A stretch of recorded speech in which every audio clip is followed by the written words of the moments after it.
Osa 1. Muinaiset juuret, uralilainen sukupuu. Kuvittele aika kauan sitten, 6000 vuotta sitten. Silloin ihmiset puhuivat kieltä nimeltä kantaurali. Nämä ihmiset olivat nykyisten uralilaisten kansojen esi-isiä. Se oli kuin sukupuu, joka alkoi kasvaa. Uralilaiset eivät jääneet yhteen paikkaan. He matkustivat ja asettuivat asumaan laajoille alueille. Ajan myötä heidän kielensä muuttui. Siitä tuli erilaisia murteita.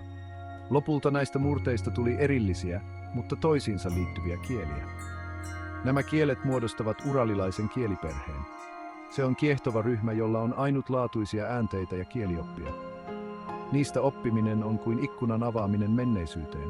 Voimme jäljittää ihmisten matkoja ja yhteyksiä kaukaa menneisyydestä. Uralilaisia kieliä puhutaan edelleen.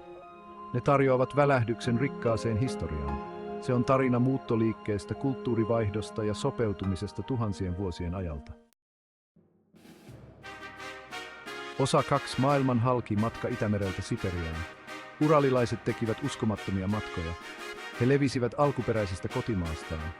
Heidän matkansa veivät heidät Itämeren rannoilta aina Länsi-Siperiaan asti. Se oli valtava alue. Kuvittele heidän navigoivan jokia ja metsiä pitkin. He sopeutuivat erilaisiin ympäristöihin matkan varrella.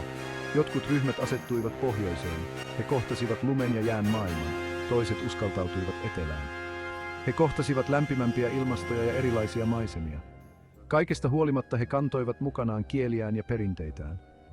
Heidän matkansa Euraasian halki loi monimuotoisen kulttuurien mosaikin.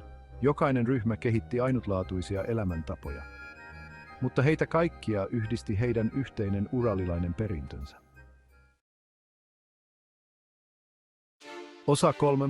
Aallonharjalla pronssi- ja seimaturbino-ilmiö. Noin 4000 vuotta sitten tapahtui jotain merkittävää. Uralin alueen ihmiset keksivät pronssin.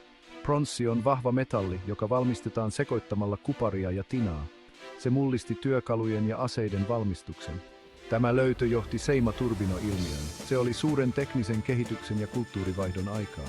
Ihmiset, joilla oli uusi pronssitieto, matkustivat kauas. He jakoivat taitonsa ja kävivät kauppaa muiden ryhmien kanssa. Tämä ihmisten ja ideoiden liikkuminen auttoi levittämään uralilaisia kieliä. Kuvittele nämä pronssikauden matkailijat. He olivat vuorovaikutuksessa muiden ryhmien kanssa jakaen kieltään ja kulttuuriaan. Seimaturbino-ilmiöllä oli pysyvä vaikutus Euraasiaan. Se havainnollistaa, kuinka teknologinen innovaatio voi muokata kulttuurien kohtaloa.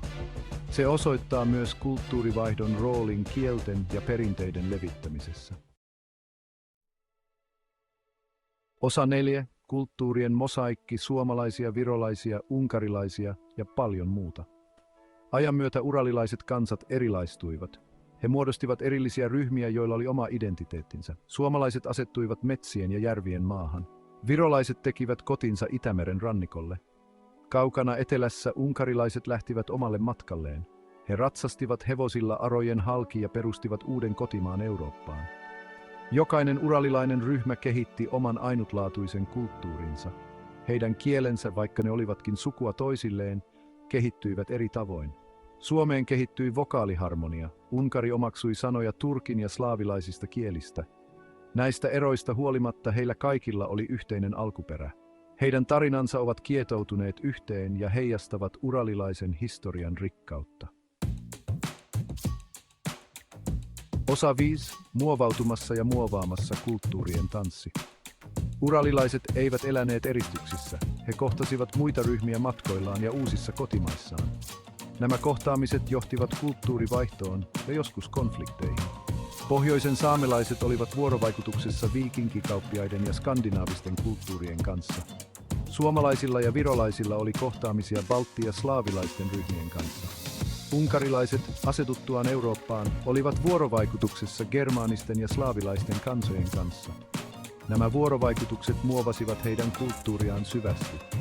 He omaksuivat uusia tapoja, uskomuksia ja jopa sanoja kieliinsä. Uralilaisten kansojen tarina muistuttaa siitä, että kulttuurit eivät ole staattisia. Ne kehittyvät jatkuvasti vuorovaikutuksen ja vaihdon kautta. Osa 6. Menneisyyden kaiku ja uralilaisten kielten säilyttäminen tänään. Uralilaiset kielet ovat säilyneet tuhansia vuosia. Ne ovat todistaneet imperiumeiden nousua ja tuhoa, uusien uskontojen leviämistä ja uusien teknologioiden saapumista. Mutta tänään monet näistä kielistä kohtaavat haasteita. Globalisaatio ja suurten kielten dominointi uhkaavat niiden selviytymistä. Yhä harvemmat ihmiset puhuvat näitä kieliä. Tämä koskee erityisesti pienempiä uralilaisia ryhmiä. Toivoa kuitenkin on. Ihmiset työskentelevät kovasti säilyttääkseen kielellisen perintönsä. He opettavat kieliään nuoremmille sukupolville. He dokumentoivat perinteisiä tarinoita ja lauluja. He käyttävät teknologiaa luodakseen verkkoresursseja ja kielten oppimistyökaluja. Näiden kielten tulevaisuus riippuu näiden yhteisöjen ponnisteluista. Heidän työnsä varmistaa, että menneisyyden kaiut jatkavat kaikuaan nykyisyydessä ja tulevaisuudessa.